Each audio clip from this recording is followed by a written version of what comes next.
Good morning to all students. So last time we did order of reaction, the sums based on the order of reaction, and we learnt that integrated rate law method, how we can find order of reaction from the given data, or by the analysis or by a shortcut method, how we can find a order of reaction for a given reaction. Today we are going to start a new concept and very important concept of this chapter, very important question of 3 marks question. Today we learn a zero order reaction, and its half lifetime, full lifetime, and its explanation with the graph. Then we take a little bit of 1 or 2 examples or one of short techniques I give you there. Okay, तो आज हम लोग start करने जा रहे हैं हमारा 5th lecture chapter number 4 chemical kinetics का। तो चलिए तो स्टार्ट करते हैं हम लोग ज़ीरो ऑर्डर रिएक्शन। तो हेडिंग लिखिए सबसे पहले तो ज़ीरो ऑर्डर रिएक्शन। अब आप लोगों को तो सबसे पहले यही स्ट्राइक होनी चाहिए कि ज़ीरो ऑर्डर का मीनिंग क्या है। अब यहाँ पे कोई भी एक पर्टिकुलर आप लोगों को रिएक्शन दी गई, मान लो कि भाई A is a reactant and B is a product. Important concept है, बहुत ही इजी कंसेप्ट है, तो समझने में मज़ा आएगा। ए रिएक्टेंट गिव्स बी प्रोडक्ट। अब आप लोगों को ये बात दी गई है, तो मतलब रेट ऑफ रिएक्शन, देखो बात किसकी करनी है हमें, जो फर्स्ट लेक्चर से पढ़ के आए हैं वही। रेट ऑफ रिएक्शन, रेट का मतलब स्पीड, स्पीड का मतलब काइनेटिक्स, तो kinetics of zero order reaction अब यहाँ पे हमें पढ़ना है। तो हमें ये पता है कि rate of reaction is dependent on the concentration. तो हम लोगों को अगर रेट ऑफ रिएक्शन लिखना हो, देयरफॉर रेट ऑफ रिएक्शन, तो क्या मैं ऐसा लिख सकता हूँ यहाँ पे बीच में कि कांस्टेंट और ए का पावर हम लोग लिखेंगे 0, क्योंकि मेनली जो रेट ऑफ रिएक्शन डिपेंड करता है रिएक्टेंट की कंसंट्रेशन के ऊपर। तो मतलब किसी भी रिएक्शन के अंदर आप लोगों को ऐसा दिखे कि rate of reaction is equal to the k which is constant and a to the power 0, this type of reactions are called zero order reactions। a की पावर 0 मिले तो मतलब वो क्या है, वो ज़ीरो ऑर्डर रिएक्शन है। अब आप लोगों को पता है कि जैसे ही रिएक्शन स्टार्ट होता है तो वहाँ पे रिएक्टेंट का जो कंसंट्रेशन होता है वो डिक्रीज होने लगता है और प्रोडक्ट का कंसंट्रेशन बढ़ने लगता है। डन, प्रोडक्ट का कंसंट्रेशन बढ़ने लगेगा। अब यहाँ पे ये जो बात है, देखो अगर कोई भी, अगर यहाँ पे मैं मैथमेटिकली बात करूँ तो a टू द पावर 0 का मतलब तो 1 ही है। a टू द पावर या फिर कोई भी कंसंट्रेशन या फिर कोई भी डिजिट के रेस्ट टू 0 मतलब वो 1 के बराबर होता है। तो मतलब यहाँ पे देखोगे तो for zero order reaction rate is only and only dependent to rate constant, this K is what, rate constant. तो सिर्फ और सिर्फ के ऊपर डिपेंड कर गया, not depend on the concentration of A। Understand?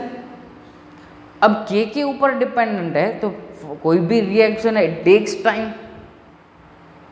many reactions are very rapid and therefore they complete in very few seconds, very few minutes, very few hours, and some reactions takes many more time like 1 year, okay, 6 months, 1 year, 1.5 year, many more times। But this kind of reactions, अभी हमें ये reaction किस type का है वो नहीं चाहिए अभी हमें, तो अभी मतलब है रेट ऑफ रिएक्शन के ऊपर। तो रेट किसके ऊपर डिपेंड करेगा, देखो डायरेक्टली रेट कांस्टेंट के ऊपर डिपेंड कर जाता है, मतलब कंसंट्रेशन के ऊपर डिपेंड नहीं करता। अगर आप लोगों को यहाँ से ये ग्राफ पूछा जाए, for example I draw here a graph, यहाँ पे आप लोगों को दिया जाए रेट और यहाँ पे आप लोगों को दिया जाए टाइम, तो कंसंट्रेशन, या तो फिर आप लोग ऐसा बोलो कि रेट जो होगा वो तो जैसे जैसे टाइम पास होता जाएगा वो तो कैसा होगा, कांस्टेंट ही रहेगा, उसमें कोई भी चेंज नहीं मिलता है। याद रखना ये बात, नहीं मिलता है। हमें टाइम से तो कोई भी रिलेशन नहीं है। We familiar with the only and only the rate and the concentration, लेकिन यहाँ पे भी कंसंट्रेशन की भी बात नहीं करनी है। Therefore rate is only dependent on the के, के तो कांस्टेंट है, मतलब ऐसा ग्राफ मिलेगा। अगर मैं एक और ग्राफ ड्रॉ करूँ, यहाँ पे मैंने टाइम का ले लिया, अगर मैं यहाँ पे कंसंट्रेशन ऑफ ए ले लूँ और यहाँ पे फिर से मैं रेट ले लूँ, तो भी मुझे ग्राफ तो कैसा मिलेगा, ऐसा ही मिलेगा, कांस्टेंट ही मिलेगा। क्यों? क्योंकि इसके ऊपर तो डिपेंड नहीं कर रहा है। हाँ, ये बात 100% ट्रू है कि when time passes concentration of A decreases, यहाँ पे मैं लिख रहा हूँ कंसंट्रेशन ऑफ ए डिक्रीजेस, क्योंकि भाई प्रोडक्ट तो बनेगा, तो concentration of A decreases but there is no change in the ROR because ROR is dependent on rate constant. तो ये बात हमें पता चल गई। तो अब हमें इसके ऊपर से क्या सीखना है, तो इसके ऊपर से हमें सीखना है, हमें जीरो ऑर्डर रिएक्शन का एक हम लोग इक्वेशन जो है वो डिराइव करेंगे, क्योंकि हर एक इक्वेशन, हर एक जीरो ऑर्डर रिएक्शन के लिए हमें क्या करना का पड़ेगा, एक इक्वेशन डिराइव करेंगे यहाँ से, और सीधा हमें कोई भी रिएक्शन हो इस टाइप का तो सीधा वहाँ से हम लोग उसको अप्लाई कर सकें। तो एक जनरल इक्वेशन जिसका हेडिंग हम लोग लिखेंगे इंटीग्रेटेड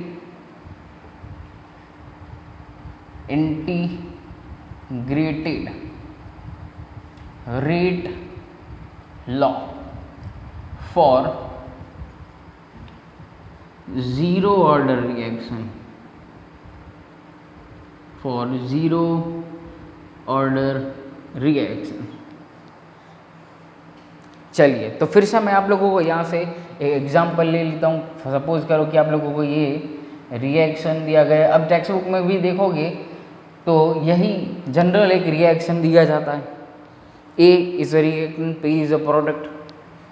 ओके, देयरफॉर अब इसका रेट किसके ऊपर डिपेंड कर गया था, ROR इज डिपेंडेंट ऑन के ए ज़ीरो, और इसको ही हम लोग क्या बोले अभी, तो ये जीरो ऑर्डर रिएक्शन हो गया।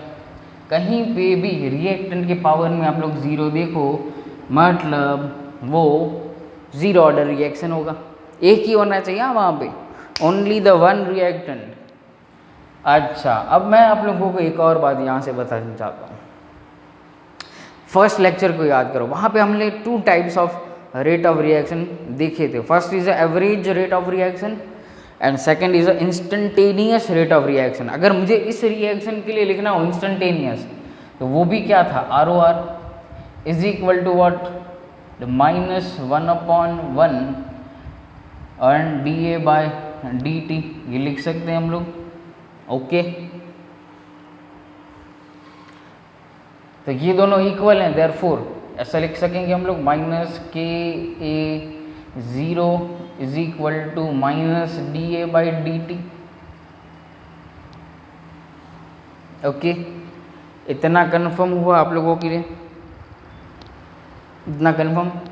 अच्छा, मैंने यहाँ पे माइनस क्यों लिख दिया वो मुझे पता नहीं चला। चलिए, नहीं आएगा ना, यहाँ पे पॉजिटिव है। चलिए, तब a की पावर 0 है और dt को मैं यहाँ पे लेकर आया हूँ, therefore dA is equal to -KDT, ऐसा लिख सकते हैं हम लोग। बस यहाँ पे केमिस्ट्री हुई ख़त्म। अब स्टार्ट करो मैथमेटिक्स। दोनों साइड क्या करो, इंटीग्रेशन करो। माइनस के डी टी। ओके, अब के तो क्या है, कांस्टेंट है, तो इसको भी ले लो बाहर। ओके, तो integration of A D T होगा, लेकिन इंटीग्रेशन के लिए मैथमेटिक्स के रूल के हिसाब से क्या चाहिए, लिमिट्स चाहिए। तो चलो यहाँ पे लिमिट्स लिखते हैं। लिमिट्स क्या हो सकती हैं, लिमिट्स तो लेट सपोज करो कि अब t इज इक्वल टू 0 है, तो concentration of A is equal to A0 रखें at t is equal to t time and A is equal to A लिखो। ये हम लोगों ने लिमिट ले ली। चलिए, तो इसको यहाँ पे मैं मेंशन कर रहा हूँ, देयरफॉर यहाँ पे लिमिट रख रहा हूँ। अब यहाँ पे क्या होगा, A0 dA माइनस के, यहाँ पे होगा t is equal to what 0, और यहाँ पे t, और यहाँ पे होगा dt। देयरफॉर क्या मिल जाएगा यहाँ से, dA whole raise to A and A0 is equal to minus K, sorry यहाँ पे क्या हो जाएगा, A raise to A and A0, और यहाँ पे क्या हो जाएगा t to 0। Therefore A minus A0 is equal to minus K into T minus 0। Mathematics ही कर रहा हूँ मैं, और कुछ भी। यहाँ पे फिर हम लोगों ने क्या करते हैं, लिमिट्स पुट करते हैं। A minus A0 is equal to minus के टी। बहुत ही अच्छा एक इक्वेशन मिला। डन। तो इसको हम लोग बोलेंगे integrated rate law equation for zero order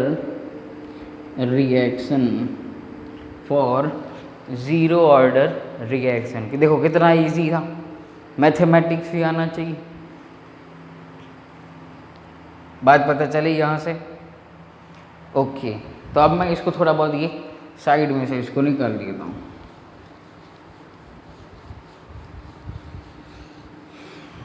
चलिए, तो A क्या है, A0 K एंड T। चलिए, तो A0 is the initial concentration, A what final concentration, T time eight which concentration measured,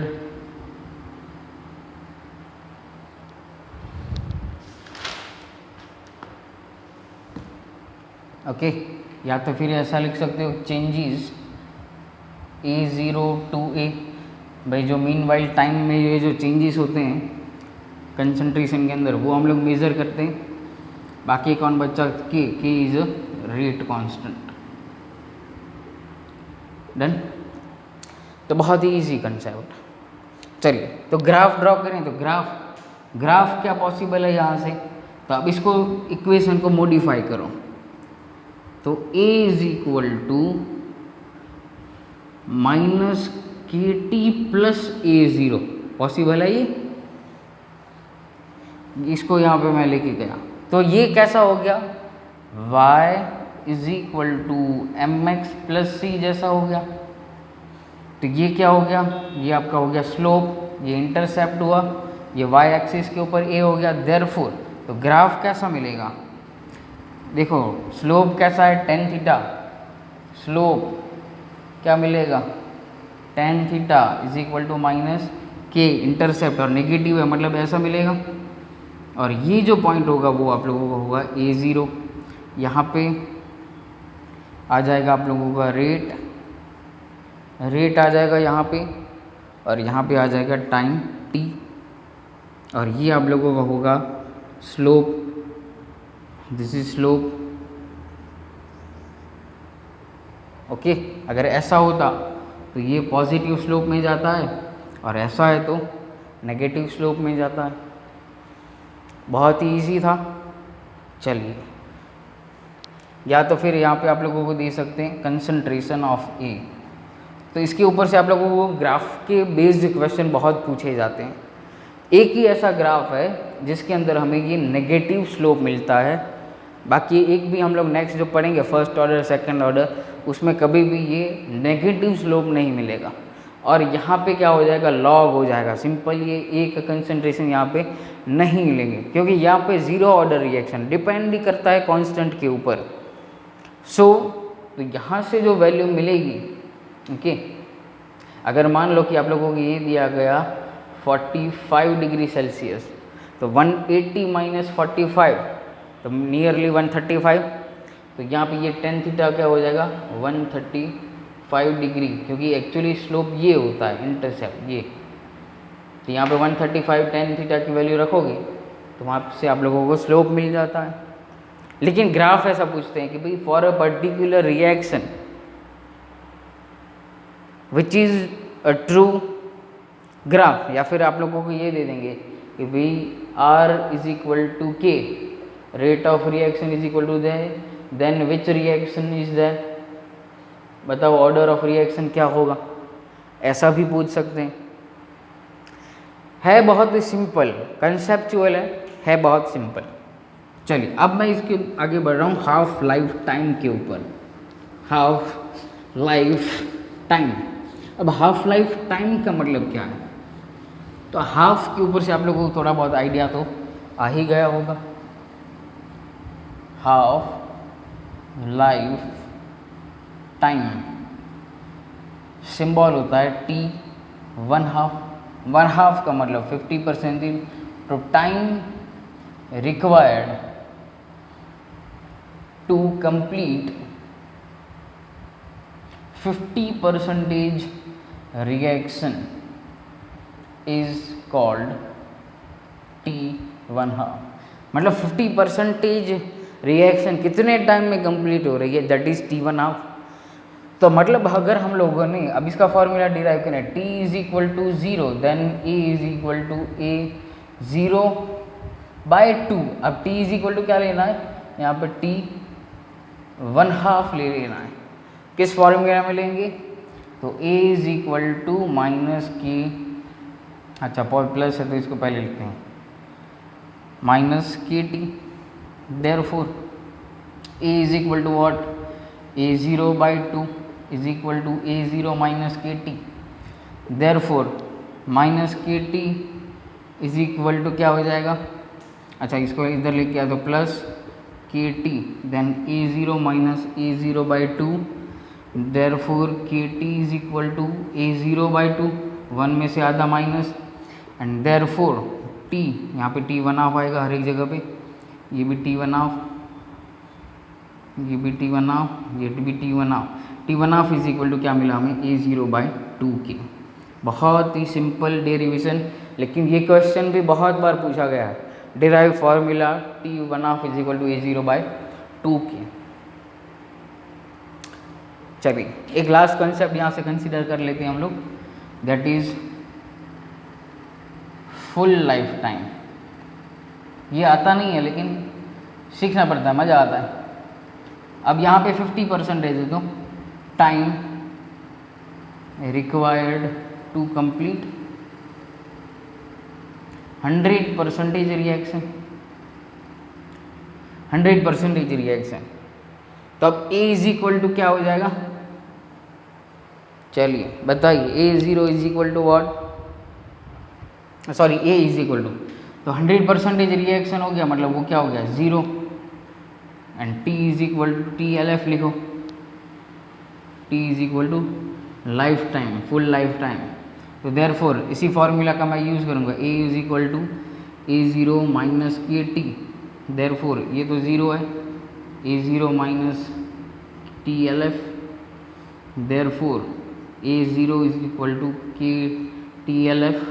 therefore TLF is equal to A0/K। बहुत ही easy concept.